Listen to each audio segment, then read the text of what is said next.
trying to put him in the worst mood. P1 cleaner than the church shoes.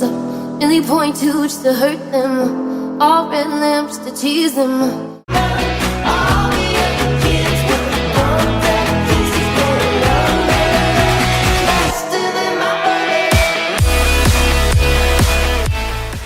Muy buenos días, bienvenidos a todos a esta nueva edición de Jornadas de Días de Radio CES, una edición muy especial que hacemos desde casa. Hoy nos acompaña un periodista brillante, una mente preclara. Hay que leer el mundo y sobre todo leer a Jorge Bustos. Jorge, ¿cómo vives en tiempos de coronavirus? ¿Qué tal, María? Buenos días y gracias por invitarme. La verdad es que mi vida ha cambiado muy poco. Debo ser uno de los pocos personajes de Occidente, bueno, y de Oriente y del mundo en general, cuya vida no ha sido sacudida, sus rutinas tampoco, por la pandemia, porque la vida de un periodista, una vez que te cierran la redacción por motivos de seguridad, sigue siendo la misma. 8 horas encima de un teclado, preparando en mi caso una sección como es la de Opinión del Mundo, escribir y leer. La vida del escritor es la vida de un confinado. Eso lo escribía Arcadio otro día en el periódico y, por tanto, estamos mejor entrenados que nadie para soportar esta rutina. Así que, en realidad, cuando me pregunta Herrera, por ejemplo, esta mañana en la tertulia de COPE, ¿qué voy a hacer hoy? Pues le digo, pues Carlos, por lo de todos los días. Sentarme a escribir, a preparar, a confeccionar una sección y como mucho alguna rutina de gimnasia para no entumecerme del todo y salir a comprar mi toallas. Pero mi vida ha cambiado bastante poco y siento parecer original, pero es la realidad. Bueno, hoy nos acompañan los alumnos del máster de periodismo de CES. Te dejo ya con ellos para que te hagan esa entrevista que han preparado con muchísimo cariño. Sergio, tienes la palabra. Hola, muy buenos días a todos. Bienvenidos a esta segunda jornada de Días de Radio. Pues unos días de radio un poco particulares, ¿no? Algo diferentes, y es que pues la situación que se vive obliga a ello. Me gustaría presentar un poquito a mi invitado. Estudió clásicas y teoría de la literatura en la Universidad Complutense de Madrid. Con 19 años pues vio por primera vez su firma impresa en un boletín de crítica literaria. Pasaría por una editora de revistas, debutaría en el periodismo político de la mano del Distrito. Además trabajaría en Nueva Revista, en la Gaceta de los Negocios como redactor de Nacional y columnista, y experimentaría también pues el mundo del freelance, por ejemplo en Jotdown o Zom News, entre otros. En 2015 además pues comienza ya a trabajar en El Mundo y actualmente es jefe de la sección de opinión de este diario. Colabora en programas de televisión como el de Ana Rosa Quintana o el de Ferreras, y en alguno de radio pues como el de Carlos Herrera. Por último, en este desglose de su currículum me gustaría añadir que nuestro invitado ha escrito ya 4 libros. Muy buenos días, Jorge. Muy buenos días, muchas gracias por invitarme. Bueno, has comentado que la rutina, la verdad es que no ha cambiado mucho en estos tiempos que corren. Metiéndome un poquito más ya en lo que es el tema de la pandemia, hemos visto que a los gobiernos, a los países se les ha ido un poco de madre la situación de la pandemia. No sé cuál es la opinión tuya acerca, en concreto, del gobierno de España. No sé cómo piensas que ha actuado. Bueno, mis lectores y mis oyentes saben perfectamente lo que pienso de Pedro Sánchez, pero lo voy a repetir una vez más. Este no es un gobierno preparado para gestionar, es un gobierno que se diseñó de supervivencia de 2 personajes que son 2 aventureros de la política, que no tienen, bueno, uno de ellos más que otro, porque Pablo Iglesias sí tiene un proyecto para España, un proyecto tropical, más bien caribeño, más bien cubano para España, pero Pedro Sánchez es un aventurero, un superviviente, una persona que lo que le importa es ocupar el poder más que ejercerlo con un fin.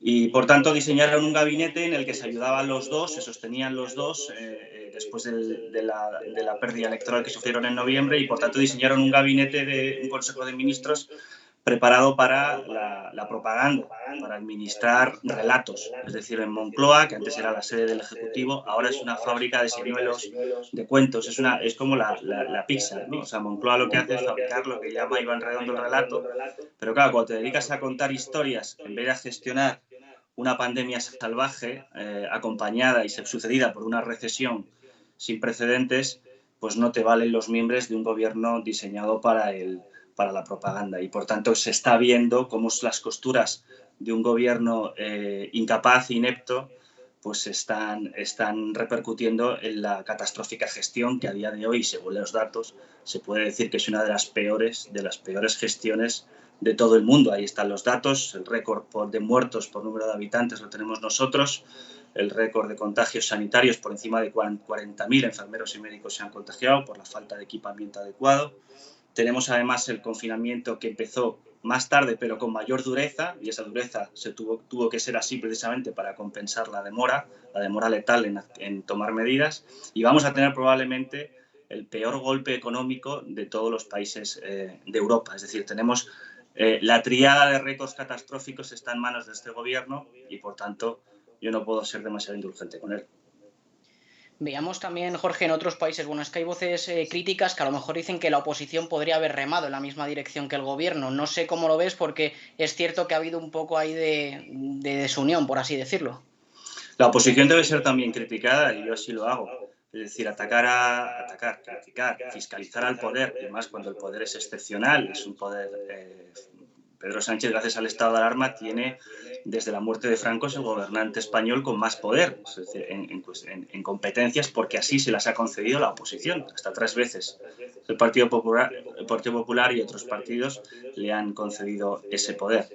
Por tanto, un gran poder conlleva una gran fiscalización y, por tanto, hay que ser infinitamente más exigentes con el poder que con la oposición. Lo cual no quita para que el Partido Popular esté cometiendo errores que se deben señalar. El fundamental de ellos, a mi juicio, es que Pablo Casado no está consiguiendo levantar ante los españoles una alternativa sólida y creíble de gobierno. Es decir, si el gobierno está haciendo las cosas tan mal, como yo creo que efectivamente las está haciendo, y si el gobierno se enfrenta a un tsunami financiero y económico que amenaza con dejar este país convertido en un erial, el Partido Popular debe honrar su fama de gestión solvente, de cuadros bien formados, y ponerlo en valor ante los ojos de los españoles. Y a mi juicio, Pablo Casado, quizá por su bisoñez, quizá porque no acaba de controlar tampoco ni su propio partido, tiene varones muy poderosos con voz propia, a los que no acaba de, digamos, iba a decir de meter en cintura. No se trata de meterles en cintura, se trata de unificar un criterio para aparecer ante los españoles como un partido unido, dispuesto para gobernar. Hablo de Feijóo, hablo de Juan Manuel Moreno Bonilla.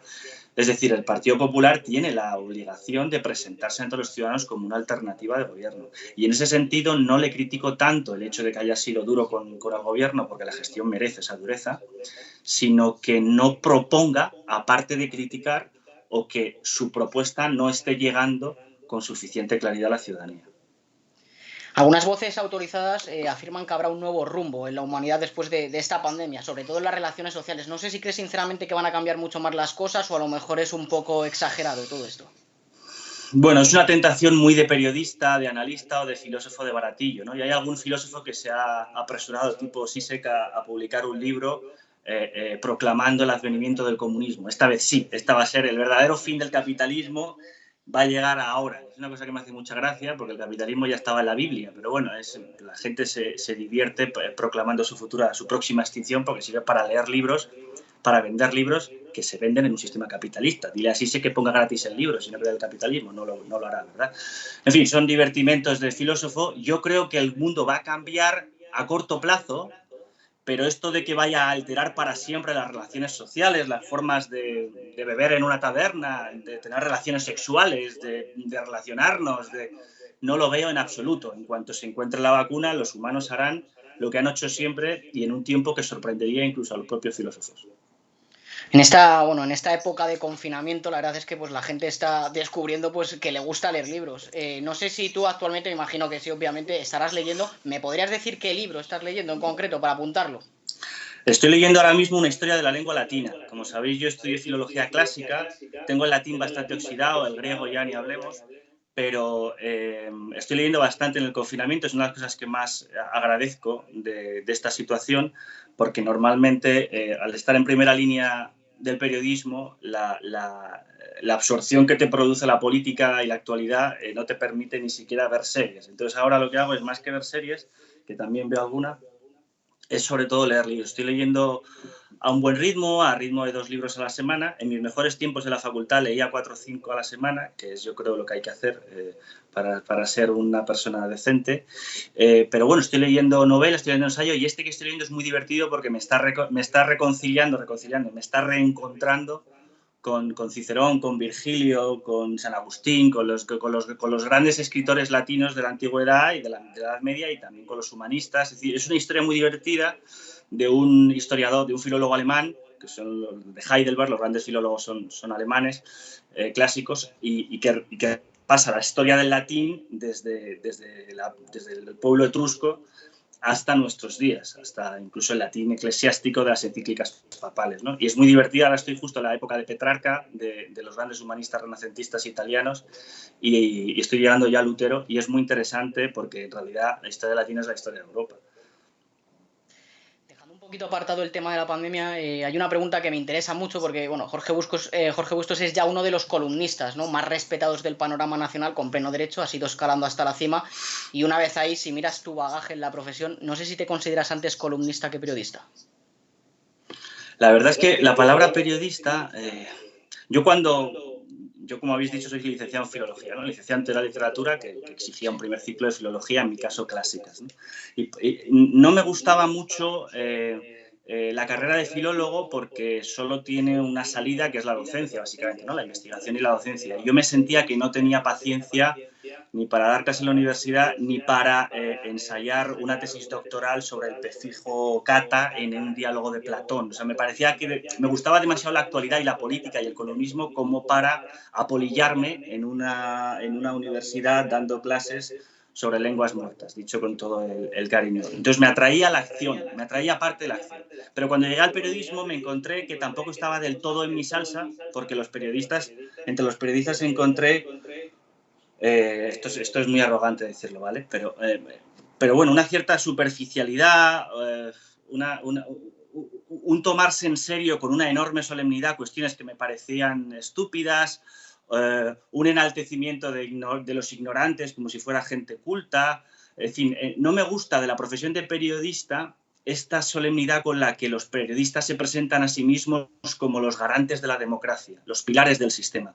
Es verdad que sin periodismo no hay democracia, es verdad que sin periodistas valientes, sin voces críticas, hayan estudiado o no periodismo, pero que ejercen en los medios, los gobiernos tenderían a abusar de su poder, y más el gobierno que tenemos ahora. Eso es verdad.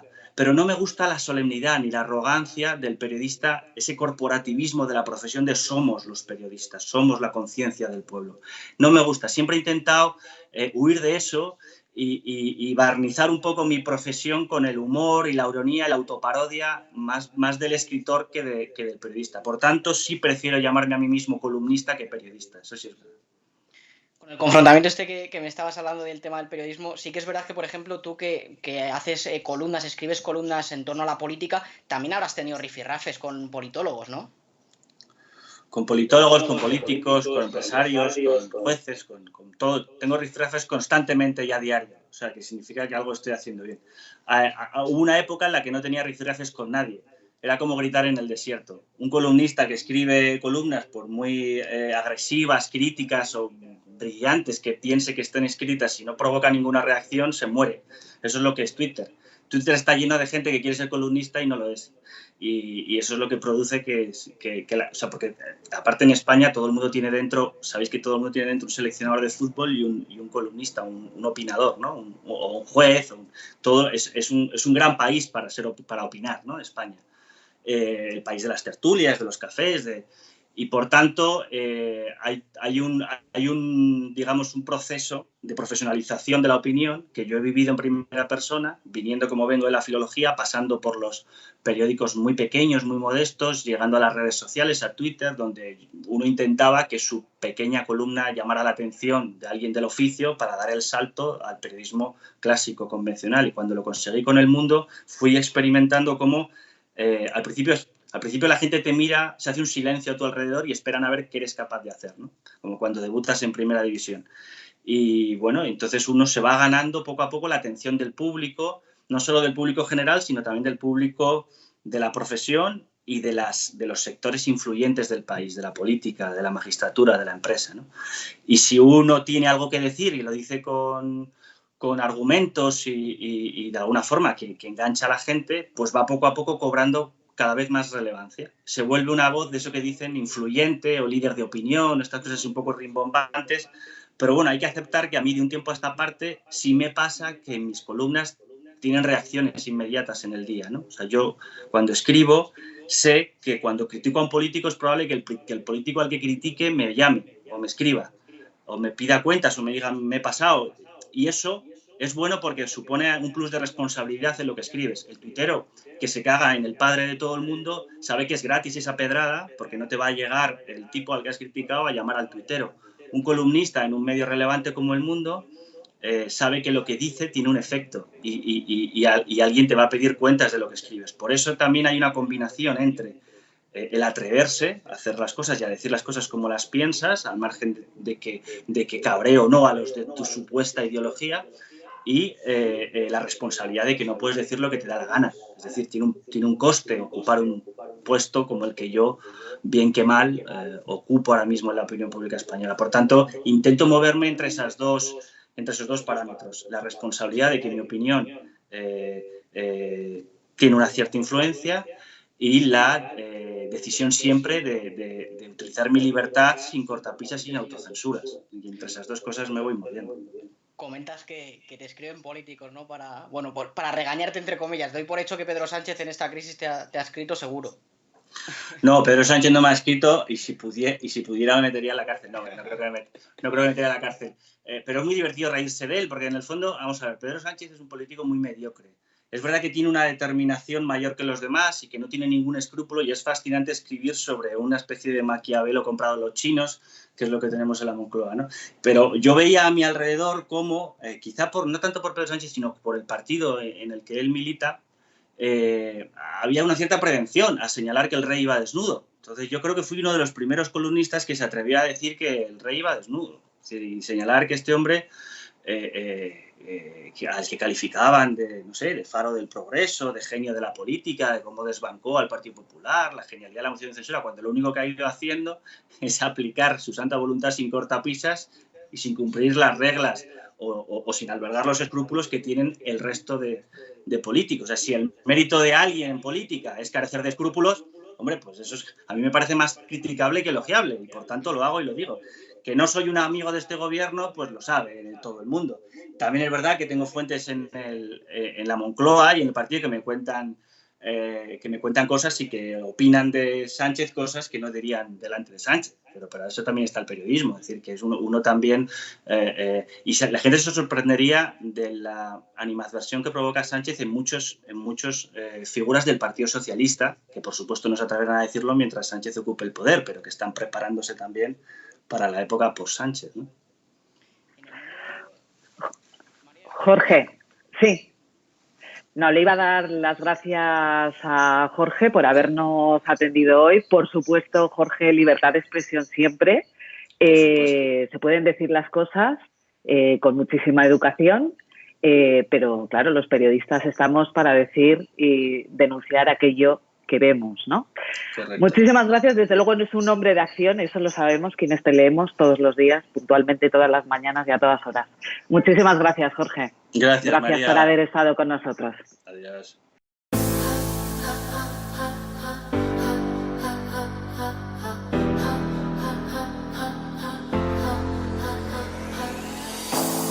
Trying to put him in the worst mood. P1 cleaner than the church shoes. Nearly .2 just to hurt them. All red lamps to tease them. None of these toys on lease to. Made the whole year in a week to. Main chick out of their league too. Side chick out of their league.